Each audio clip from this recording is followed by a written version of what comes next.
जय भोलेनाथ। आज हम आपको एक ऐसे मंदिर की दिव्य यात्रा पर लेकर जा रहे हैं जिसका इतिहास बहुत ही दुखदाई है। 17 बार लूटे जाने और 6 बार ध्वस्त किए जाने के बाद भी इस मंदिर का अस्तित्व हमारे समाज के पुनर्निर्माण की भावना और सांस्कृतिक एकता का प्रतीक है। हम बात कर रहे हैं सोमनाथ ज्योतिर्लिंग मंदिर की, जिसके बारे में जगत गुरु श्री आदि शंकराचार्य द्वारा रचित द्वादश ज्योतिर्लिंग स्तोत्र की पहली 2 पंक्ति में संबोधन है। शिव पुराण के अनुसार सोमनाथ ज्योतिर्लिंग भगवान शिव के 12 ज्योतिर्लिंगों में पहला है। यह गुजरात के सौराष्ट्र क्षेत्र में बेराबल बंदरगाह से कुछ ही दूरी पर प्रभास पाटन नाम की जगह पर स्थित है और हिंद महासागर के तट के किनारे बना हुआ है। मान्यता है कि सोमनाथ ज्योतिर्लिंग की स्थापना स्वयं चंद्रदेव ने की थी।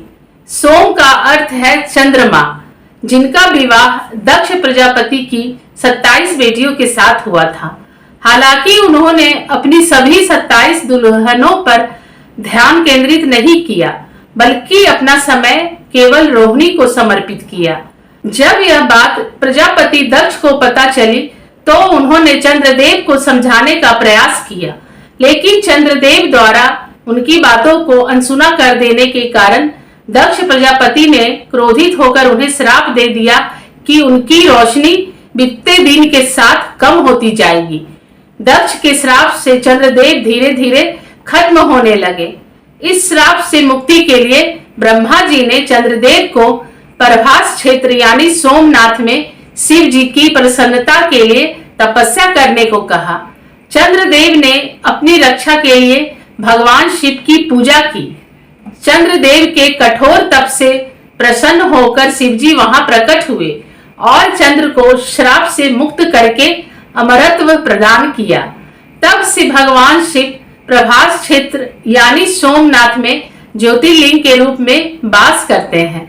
ऐसा माना जाता है कि आज भी अमावस्या की रात को चंद्रदेव आते हैं और यहाँ समुद्र के पवित्र जल में डुबकी लगाते हैं और फिर से चमकने लगते हैं। इसी कारण चंद्रमा आज भी 15 दिन घटता है और 15 दिन बढ़ता है, यानी चंद्रमा का कलात्मक रूप अमावस्या से पूर्णिमा बना रहता है। यह मंदिर 3 पवित्र नदियों कपिला, हिरन और सरस्वती के संगम पर स्थित है। यह भगवान परशुराम की तपोभूमि है, जहां उन्होंने लंबी तपस्या की और भगवान सोमनाथ के आशीर्वाद से क्षत्रिय हत्या के पाप से मुक्त हुए। मंदिर में प्रतिदिन 3 बार आरती होती है, सुबह 7 बजे, दोपहर में 12 बजे और शाम में 7 बजे। यह मंदिर न सिर्फ धार्मिक रूप से महत्वपूर्ण है, बल्कि प्राकृतिक सुंदरता और ऐतिहासिक गौरव का अद्भुत संगम भी है। यहाँ सागर की लहरें मंदिर के तट को छूती हैं, जिससे इस स्थान की सुंदरता और पवित्रता और भी बढ़ जाती है। शाम का समय भी दर्शन के लिए बहुत सुंदर होता है, जब रोशनी में मंदिर की भव्यता और अधिक निखर जाती है। मंदिर के पास रोजाना एक लाइट एंड साउंड शो होता है। इस शो का टाइम रात 8 बजे से 9 बजे तक है। इस शो में सोमनाथ मंदिर की पूरी कहानी को रोशनी और म्यूजिक के साथ दिखाया जाता है। मंदिर के दक्षिण में समुद्र के किनारे एक प्राचीन वान स्तंभ स्थित है।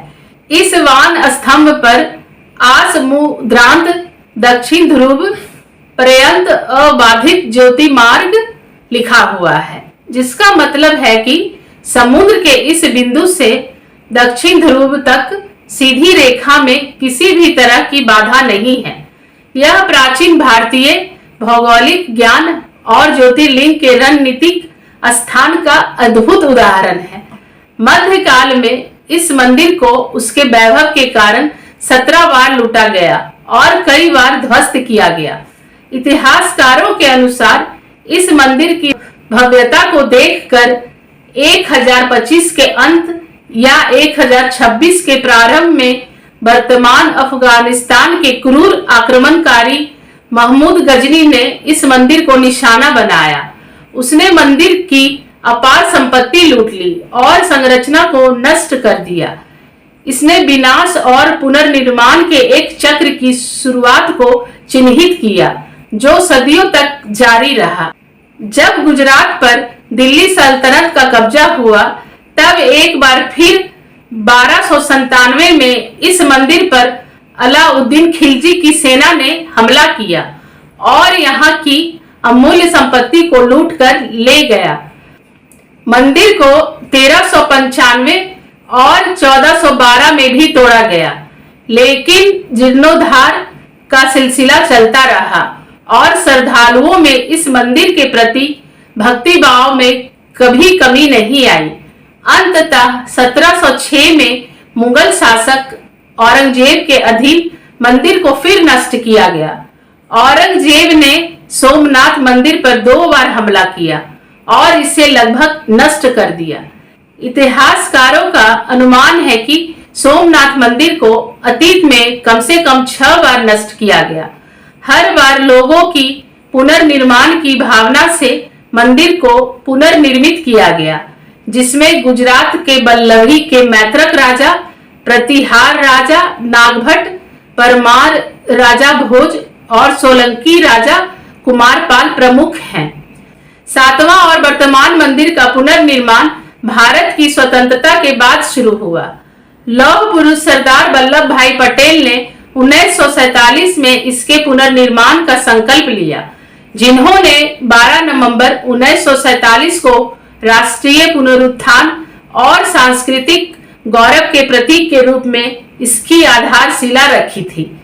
1 दिसंबर 1955 को भारत के पहले राष्ट्रपति डॉक्टर राजेंद्र प्रसाद ने इस भव्य मंदिर को राष्ट्र को समर्पित किया। वर्तमान मंदिर का निर्माण कैलाश महामेरु प्रसाद शैली में किया गया है, जिसकी ऊंचाई लगभग 155 फीट है। शिखर के शीर्ष पर स्थित कलश का वजन 10 टन है और ध्वज दंड 27 फीट ऊंचा है। मंदिर में गर्भगृह, सभा मंडप और नृत्य मंडप शामिल है। नृत्य मंडप एक खुला स्थान है जहां शिव की नटराज स्वरूप में मूर्ति स्थापित है। मंदिर के केंद्रीय हॉल को अष्टकोणीय शिव यंत्र का आकार दिया गया है। मंदिर के चारों ओर विशाल आंगन है। मंदिर का प्रवेश द्वार कलात्मक है। दीवारों पर जटिल नक्काशी की गई है, जिसमें भगवान ब्रह्मा, विष्णु और शिव की मूर्तियां शामिल हैं। एक लोकप्रिय स्थान होने के साथ साथ सोमनाथ ज्योतिर्लिंग मंदिर भारतीय सभ्यता और संस्कृति का अभिन्न हिस्सा है और सभी मानवीय आपदा और काल को पार करके सभी भारतीयों की आस्था का केंद्र है। इस वीडियो को देखने के लिए धन्यवाद। नमस्कार।